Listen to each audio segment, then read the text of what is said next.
It's time for the finish line with Bree Fansteel and James Rowland. Coming at you live from the heart of Lincoln, America on 93.7 The Ticket and theticketfm.com. Start your engine!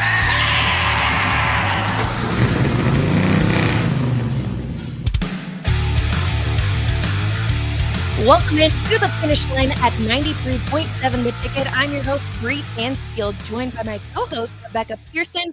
We've got Ben on the ones and twos, or the buttons as I like to call them.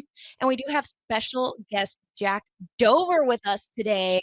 He is going to be talking to us about all things sprint car racing. And we will get to a little bit race roundup in a little bit different way today. Kind of recapping Knoxville Nationals and what all went on there. But I do want to remind you who are just joining us for the first time that you can listen to us in your car and on our 93.7 The Ticket app, and also watch on YouTube, Twitter, Facebook, and the Allo channel 961. And you can also call in or text in to 402-464-5685 and chat on YouTube. So please be a part of our show. You know the drill. This show is brought to you by the Stern Company and Eagle Raceway, and we're super, super grateful for our sponsors. Stern Company, you know, they understand your business needs to run like a well-oiled machine, and it's important that your actual machines do too. Stern is here to make sure you don't have to worry about that. They provide solutions for heavy equipment and automotive fuels, lubricants, and equipment guard options. And with Stern's commitment to customer service for the past 40 years, you know you have a partner to help support your operations for years to come. James isn't here today, but he is here in spirit. He sent in some questions. I know he could be with me on this on Eagle Raceway. We talked about it last week, how much we are always at the track, and there's a reason for it. Ben's going to help me out with the buttons there. There's a reason for it. You know, Eagles got the fun family entertainment every Saturday. It's kind of winding down. There's one more points night, and then there's the 305 Race Saver Sprint Nationals coming up. So only a few more chances to get out to that track, but make sure if you have a chance, check them out. It's a great incentive to make sure your kiddos are doing good in school. Tell them they get to meet some awesome race car drivers and see probably some wrecks is my guess going on there. Jack, you've been to Eagle, haven't you? Yes, I've actually wrecked pretty bad here, so Oh, yeah, it goes back to the kids going out watching wreck. yeah, and they love it. I know I loved it when I was a kid. Now as a driver and car owner, not so much. Yes. But, you know, it makes for some great entertainment. So we're all for that. And speaking of Eagle, we also have another great sponsor, Mike Boston with Eagle Motorsports, formerly known as EMI. He builds chassis, and you may have seen him in the 51 car right out at Eagle Raceway. He's a master welder and is among the best in the industry. So if you need a chassis, reach out to Mike Boston on Facebook. So make sure you check him out as well. What you been doing this week getting ready for racing, Bree? What has Bree been doing? Bree's been going through the whole car again. We had a little bit of a fiasco. I think we talked about it a little bit last week. Was in the heat race at Columbus and got driven through on the corner.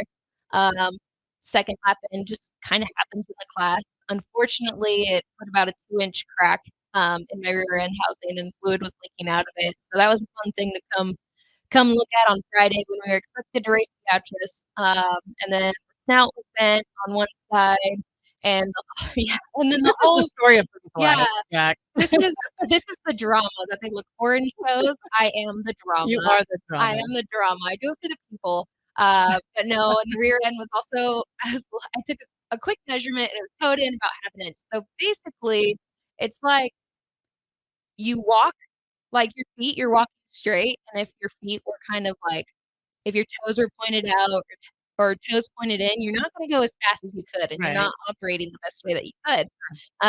So you go and you go to like physical therapy or sometimes corrective surgery is required, and that's what happened with my rear end. Oh my God. So I had to rip that whole thing out and then get it straightened, ground on, welded, talk to nicely to make sure it doesn't do it again. Right.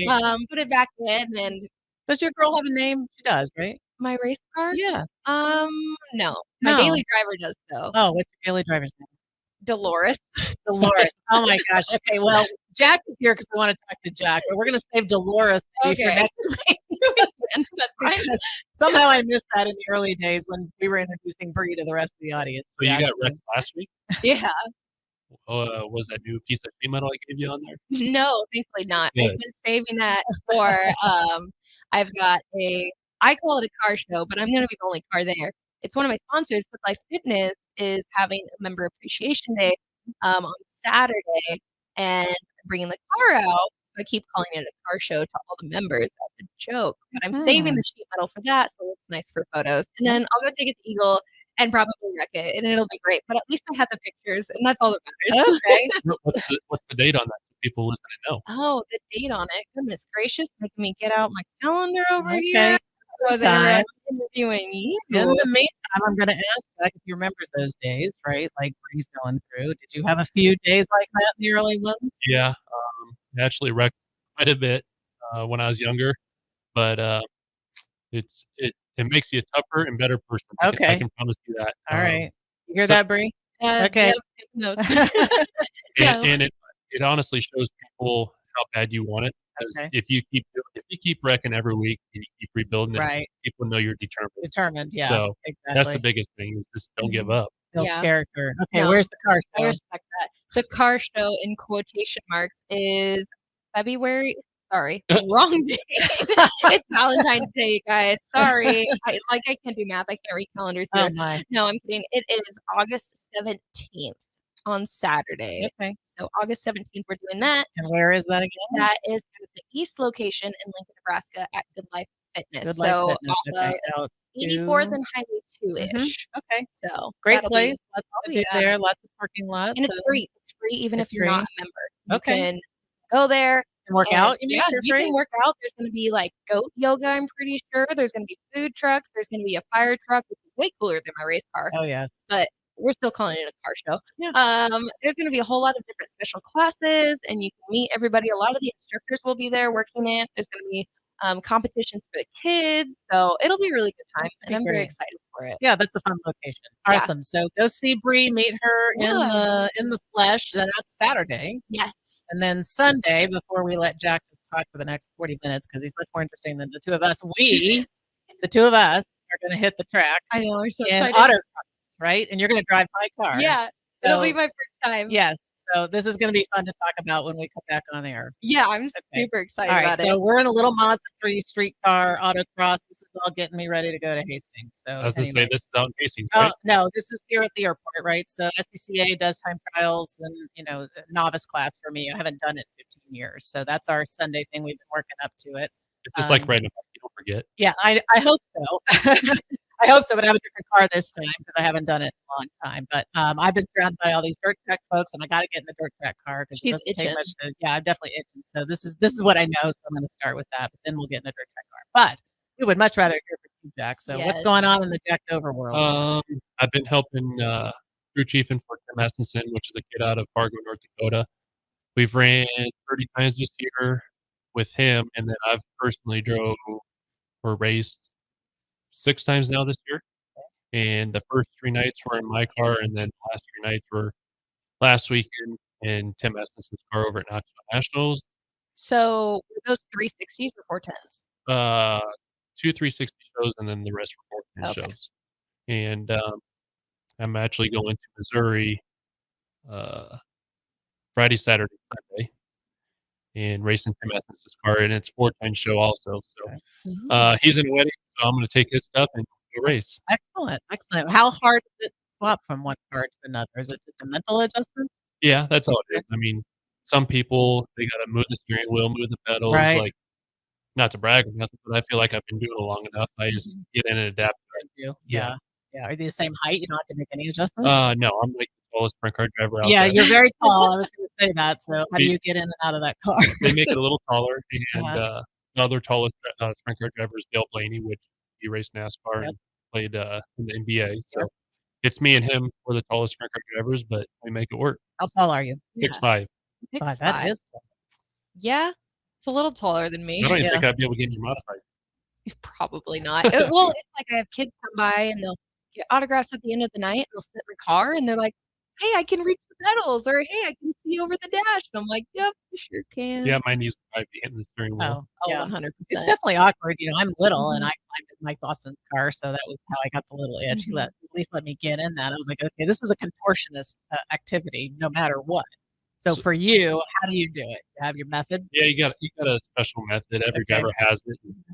After you do it for so long, you don't even think of it. Right. But back to Mike Boston, you guys said he sponsors Mhm. the radio station. Yes.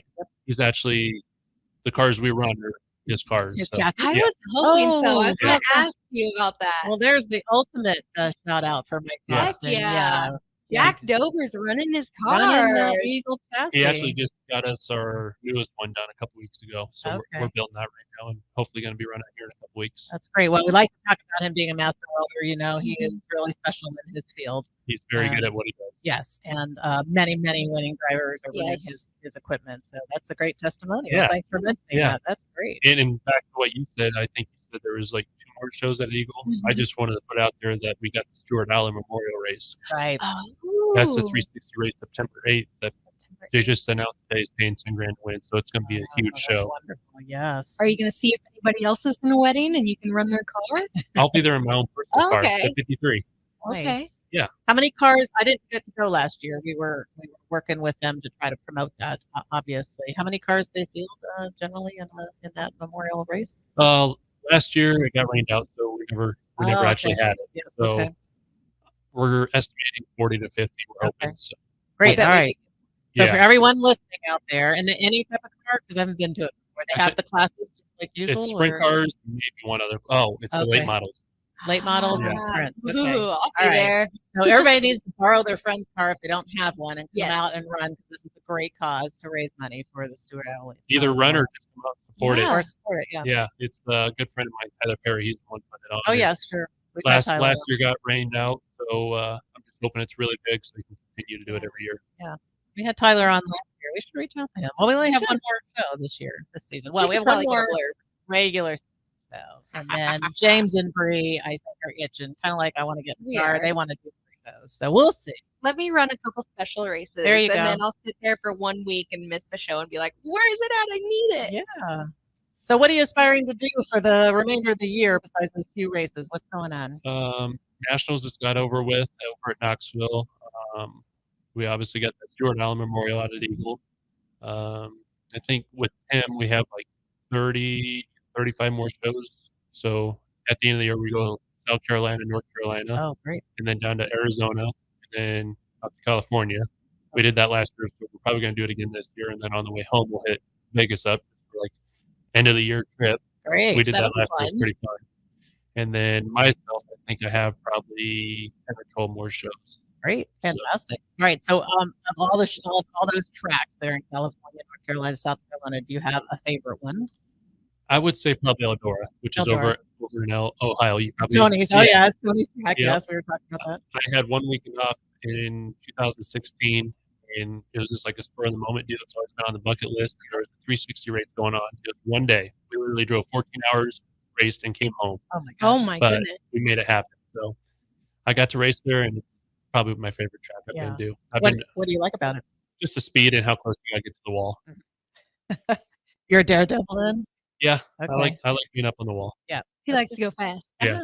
Don't we all? Yes. Yes. But I like to be on a straight because you Yeah. can go fast Yeah, that's true. and then well, into a hairpin. Straights into a kind of. hairpin. There's some. It's not as scary though. It's not as scary. Okay. Going straight, I would say. I've never done it. so I Well, don't I've know. been on Gateway, at the NASCAR track at Gateway, where you do run up against the wall. They have an infield road course, so I've done that. Yeah, it is absolutely scary because you're tracking out, Oh yeah. right?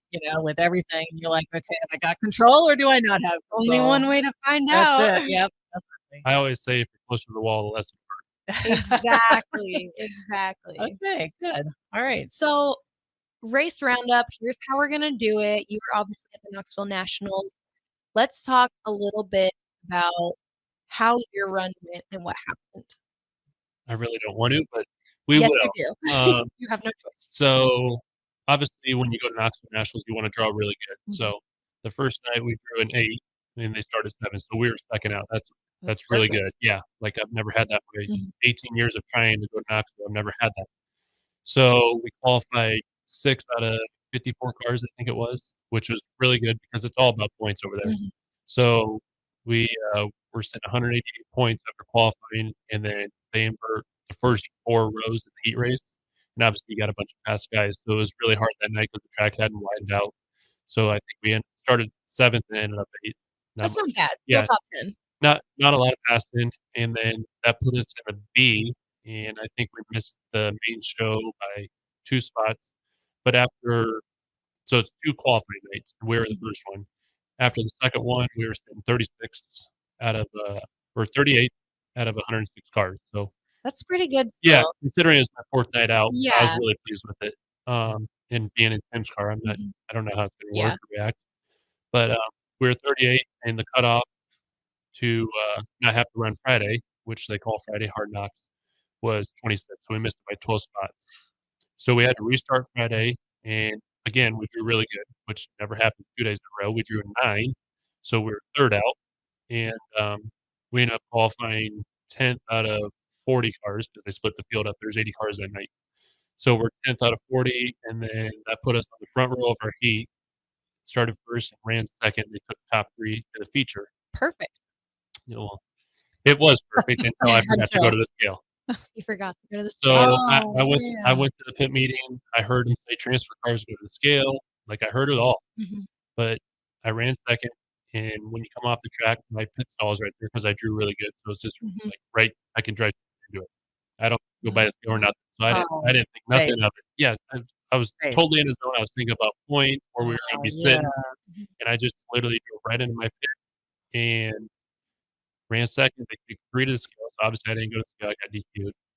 Well, before I put 2 and 2 together, somebody came in my pit. I don't remember who it was, or it was just overheard it, and they said Tanner Holmes got DQ'd for something at scales. Well, he won the heat, so I'm like, "Yeah, heck yeah." You're So okay. that would've put us, winning the heat. Well, ended up being me that was DQ'd because I didn't go to the scales, Oh, man. and, that put us in the back of the C. I think we started 14th and ran up to 6th, so we transferred from the C main up to the B main, started 18th, and I got up to 10th. So, that put us, I think, like, probably 70 out of 106 cars come the final night. So I had to start 19th in the D main and got up to 10th. If I woulda had a yellow, I'm convinced I would've transferred through to the C, which is really hard to do over there with those guys because it's 106 of the best guys in the country. Yeah. So Mhm. we had really good speed all weekend, and, I 100% take responsibility for my mistake. I'm not the first, I'm not the last, and, just I won't do it again. There's a bunch of conspiracy people out there saying Oh, boy. that I did it so Tony Stewart's driver, Donnie Schatz, could Yeah, get in because okay. he ran 4th in his heat, so Uh-huh. he had to go run the B. If I woulda went to the scale, he would've been in the B. Well, I got DQ'd, he moved up, he finished 3rd, he starts pole the feature. Okay. So, everybody's saying, "Tony Stewart Racing paid me, blah, blah, blah." Well, I've been trying this for 18 years, I had my best run going ever. Mhm. There isn't any kind of money in this world that would've changed what I did or anything. Like, Right. I mean, it's kinda irritating to see and hear Mhm. people say what they're saying, but Right. at the end of the day, it's okay to have conspiracy theories. I Yeah. have them myself. Right. And honestly, if I was on the other side, I would probably maybe think the same Mhm. thing. So, at the end of the day, I know the truth and, Mhm. Right. just gotta move on. It's the past and Absolutely. look Well, forward to the next weekend. yeah, and how many people do you know have missed the scales? Like, it happens so often. I Sure. know I've done it. Now, it wasn't a The biggest yeah, event of the yeah, I year. didn't wanna say that, but it happens, Yeah. and you don't get to choose when it's gonna happen to you. You don't get Yeah. to choose when you see the white flag and think it's the checkered flag. I've heard of that Oh, happening yeah. so many times too, Mhm. and you lose a win that way. So, it's just I think people forget how much, adrenaline goes through us when we're in the cars, and obviously, you had a really good run, that was your best run. So, you were probably just super excited. I told my crew that after we got DQ'd, I was like, I was in a totally another Mhm. zone, and I've Right. never had that in my career where I've, like, fully zoned out, like, they came over the two-way radio and told us to go to the scale, but I wasn't even, like, I totally zoned it out, Mhm. Right. and I was in a different car number that weekend, and I was in a Oh. 14J, and there was another 53 there that weekend. Anytime they said 53, it caught my attention. Right. So maybe if I was 53, Right. I would have heard it Sure. and went to the scale. So, Yeah. I mean, there's so many Like muscle scenarios. memory. Yeah. Yes. Mhm. So many scenarios that coulda, woulda, shoulda, but at the end of Right. the day, I'm human. I made a Yeah. mistake, Made a mistake. and I Yeah. own up to it. Right. Well, and let's hope that that sticks in your mind and doesn't ever happen. No, Right. it But- definitely will. yeah, but it will. Exactly. Yeah. Exactly that. Right. We have speeding on pit row when when you're Mhm. on road courses, that happens, and you're in the zone. You're like, oh, darn, I forgot. Right. They're You gotta turning the wrong way. turning the wrong way. Yeah. I mean, there's a million things. So It- it's a bummer that happened. And that's the thing is people, "Oh, he's been doing this so long. How do He you he did forget? that on purpose." Yeah. Well, No. Why I mean, would you have done it yeah. on purpose? That's the thing. Why? Yeah. they're saying, "Tony Stewart, pay me." Yeah. So I- that's A racer's a racer at the end of the day. Right. Like, Yes. I don't think. and at the biggest event, I'm not Yeah, I'm not gonna no. do that. Right. Yeah. No. And Donnie can race. Right. Well, so he that's- can get his that's- own way. in. Yeah. That's the other thing is, Yeah. like, Donnie would have found his way Absolutely, into the main event. absolutely right. Absolutely right. He's a So, heck of a racer. So, yeah. Um, So what else? to take away from that whole weekend, I mean, what I did kinda stinks, but Mhm. we were definitely one of the fastest cars and passed the most cars the whole weekend. I would say out of the 106 cars, we're probably in the top 3 that passed the most cars. So, considering that was my 4th, 5th, and 6th night out on the season Right. driving a car, That's crazy. I'm really pleased with it. Yeah. As you should be. So next year, what are your plans next year? Gotta get through this year first. Okay. Do you find that you get progressively better as the season goes on, or is it wear on you and it's more effort? How does that work for you? It just depends, like, Okay. you could wreck a car 3 weeks in a row, and it Right. just wears on you, Yeah. and you could go out and win 3 weeks in a row, and you're You're pumped and jazzed. just keep building the momentum. I Yeah. mean, you can't really determine what goes on, so, Right. um, as the year goes on, obviously, my biggest goal is I don't wanna win every race. Well, I do, but my biggest thing is I don't want DNF. Yeah. Like, Just if I finish, can finish every night, that's a great you get year. points and- Yep. yeah. What's your crew like?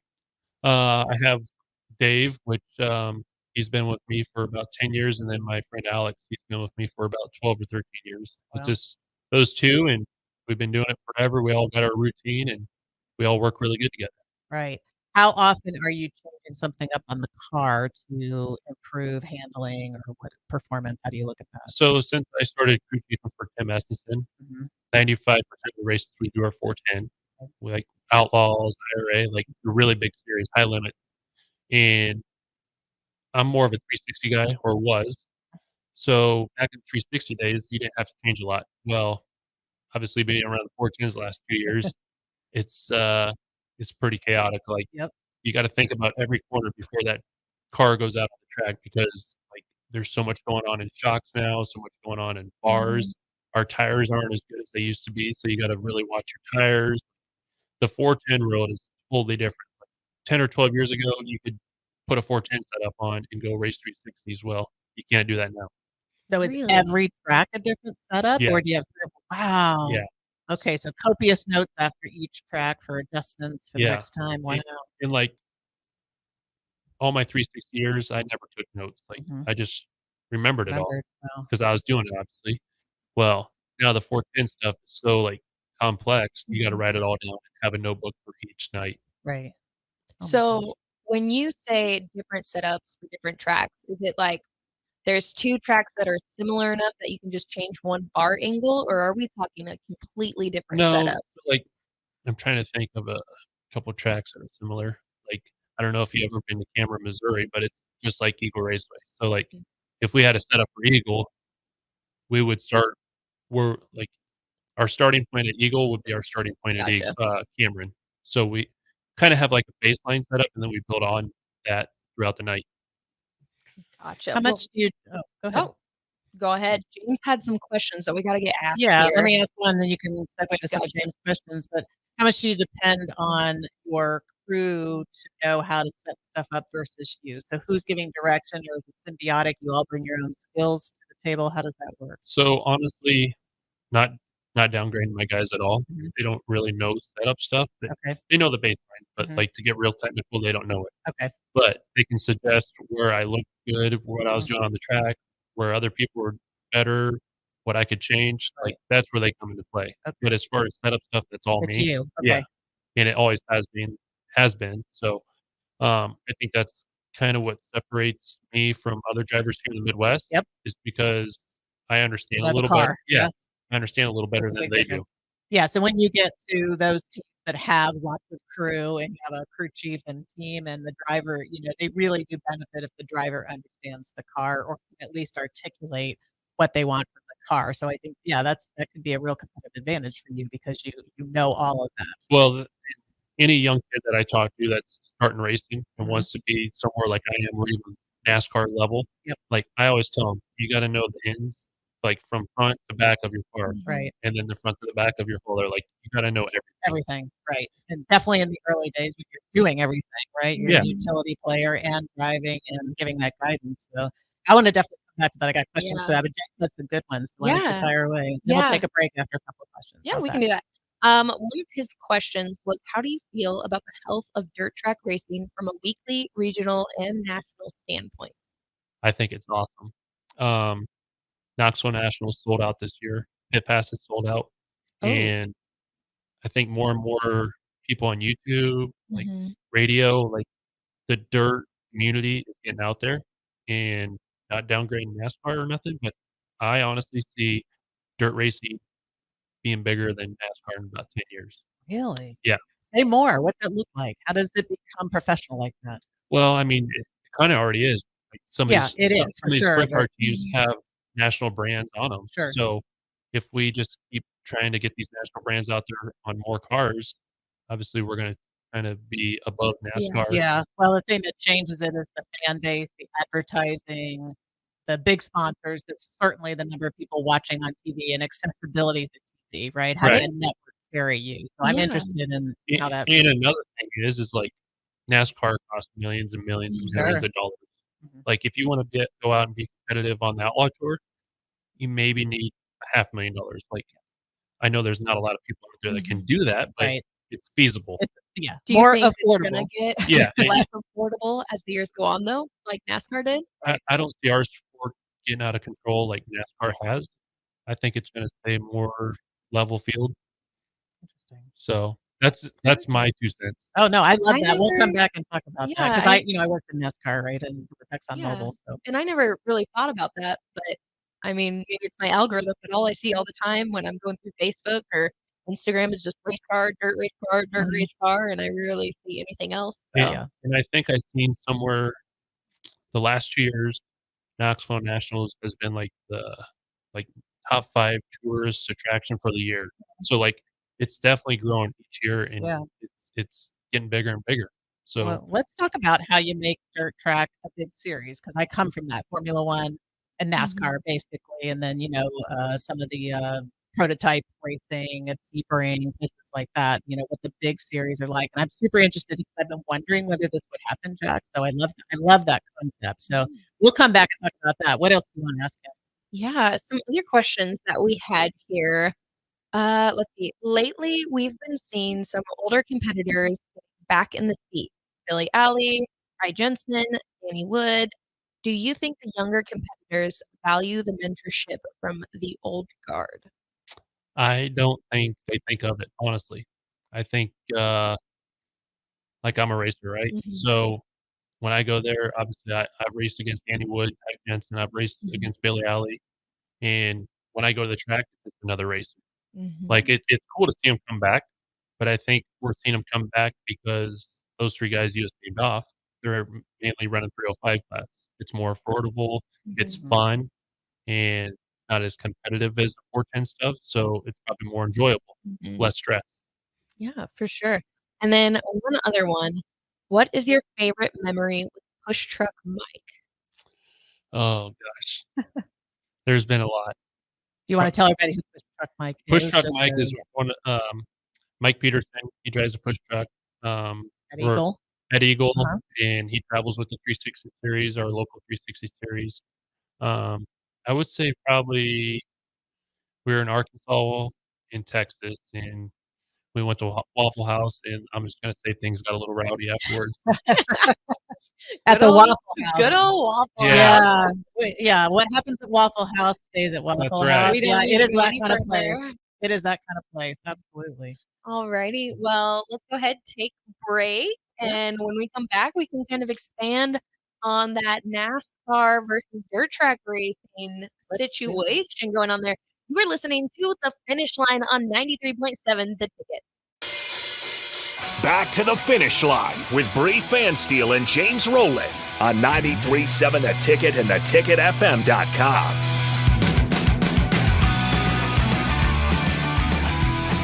All right, welcome back into The Finish Line at 93.7 The Ticket. You can listen to us on 93.7 The Ticket, but you can watch us on Twitter, Facebook, YouTube, and Allo Channel 961. Jack, I bet you didn't know we're on TV. Did you know that? I didn't know that. Surprise! I feel Surprise. famous. Yes, you are. Yes.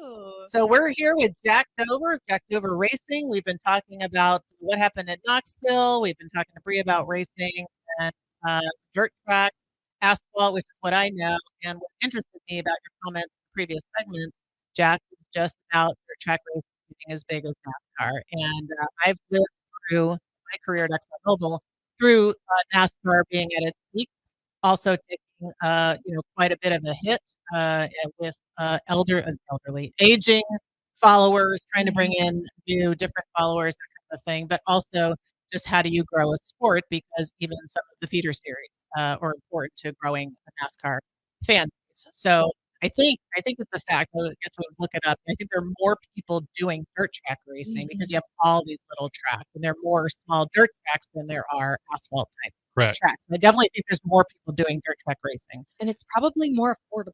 and it is more affordable, Yes. right? A little bit like Yeah. soccer, everybody can play, right? You can get a ball in your backyard and play. that There's a kind of dirt track thing. all over the Dirt country. track Yeah. anywhere. It doesn't.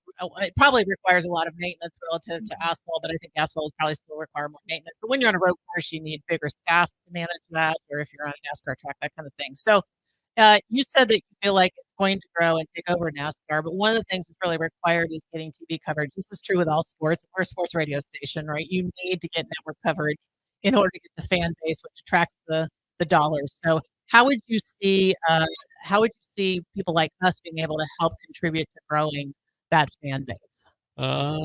That's a tough question, honestly. Mhm. I was gonna say, if you were asking me how we can make it grow even more than what it is, I was gonna say media. Yep. TV, Right. obviously YouTube, Right. radio. Like at the end of the day, that's what That's we what need. makes or breaks it, Yeah. right? And so, what makes or break that is good TV or good radio, right? It's stories about people. That's why we love having folks like you on, because the backstory is as interesting as anything, which was one of my follow-up questions. Yeah. But also excitement in the track, competition. One of the things you hear about in Formula One, which was also part of my background, there was a period when it wasn't competitive. It was always Ferrari at the front, or McLaren, which is who we were with, right? It was always them at the front. It wasn't exciting. And so it kind of took a hit in Formula One because it was the same people winning all the time, right? So they want competition.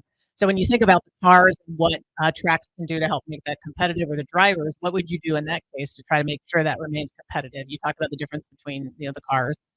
How do you keep that going? I honestly don't think that would be an issue Okay. because any dirt track you go to in the country, you're Mhm. always going to see passing. You're always going to see Mhm. wrecks. Like me as a driver and going to some races to watch, even you're always going to see excitement. Where Right. NASCAR, I feel I'm not dogging NASCAR or anything, but they get so spread out sometimes. It's pretty boring.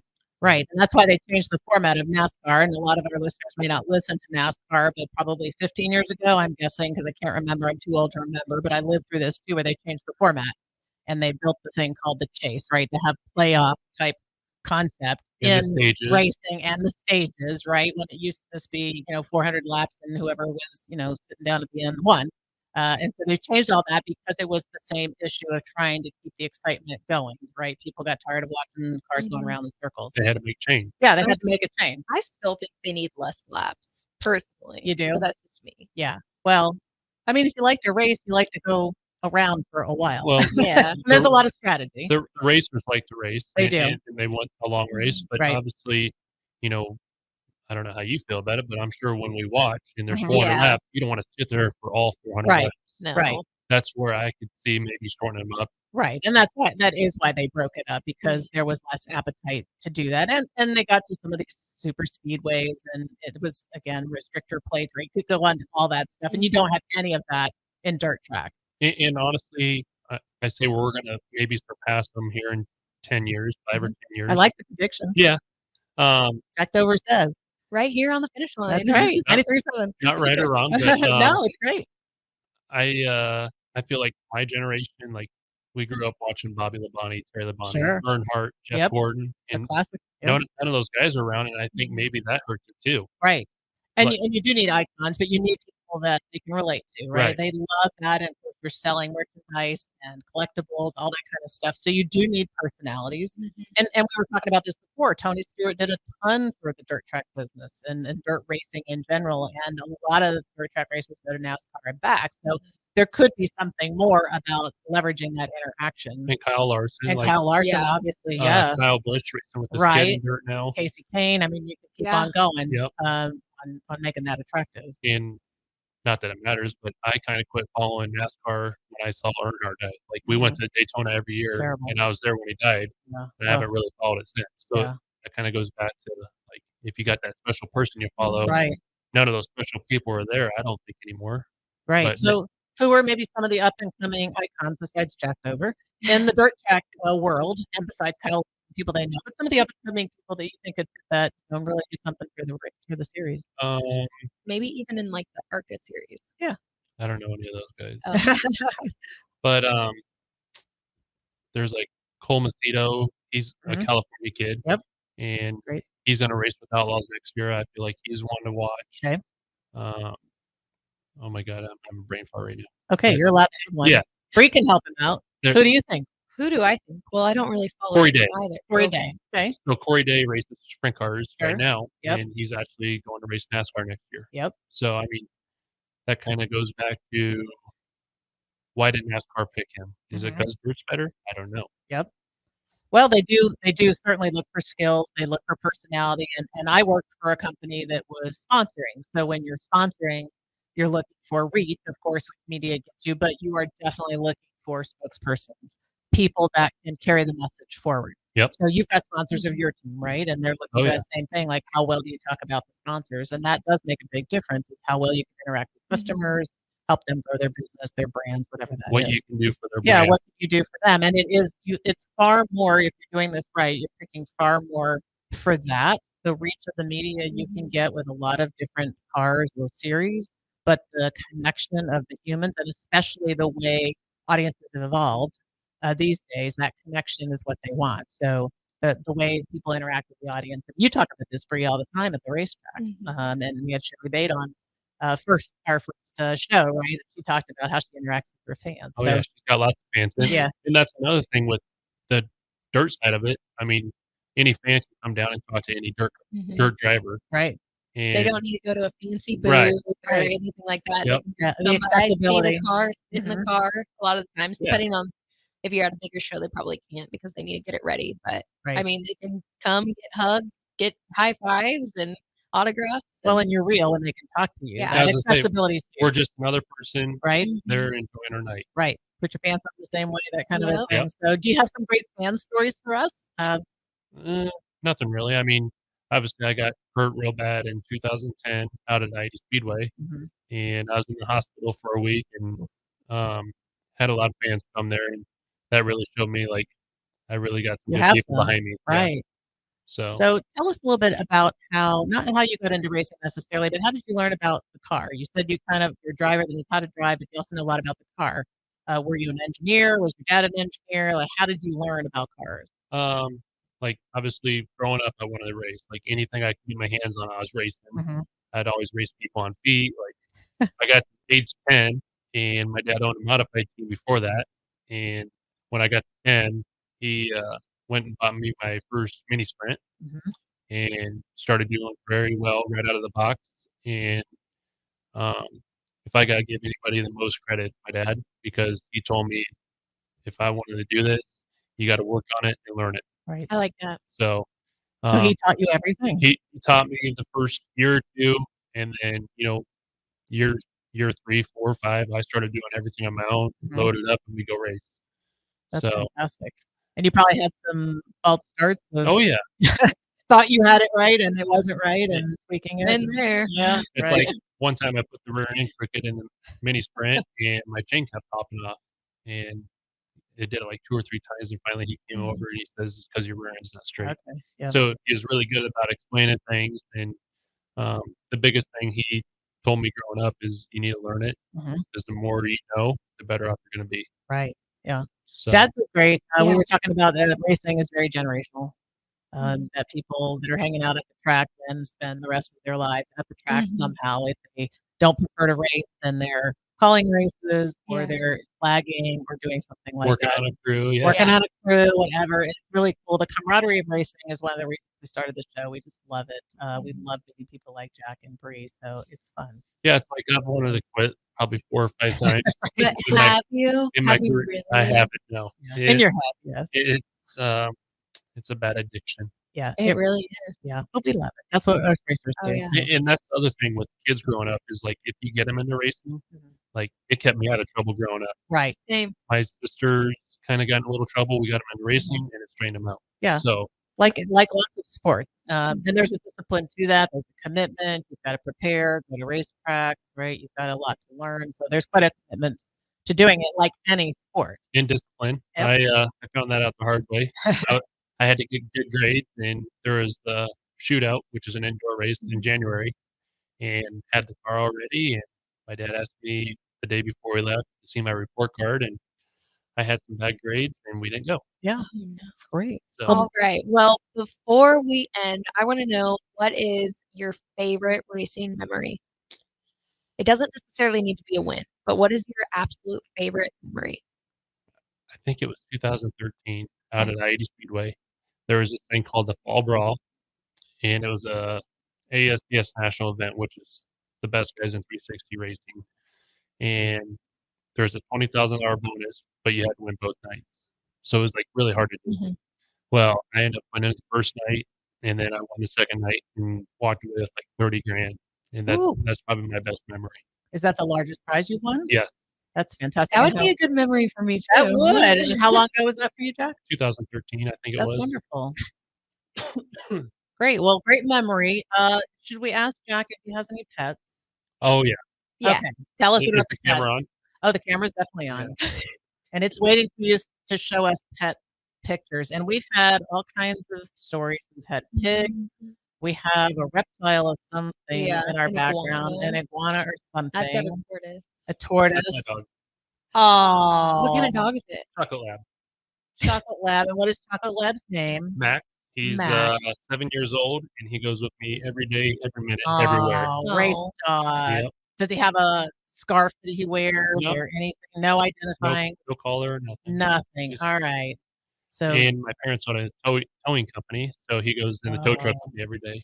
What's their cool. towing company name? 3D Auto Transport. 3D Auto Transport. Nice. You want to give a shout out to your sponsors, Jack, before we sign off? Certified transmission, link belt overhead doors, Speedway motors, racing engines, Eagle chassis, Backup Plumbing, Lowe's Construction,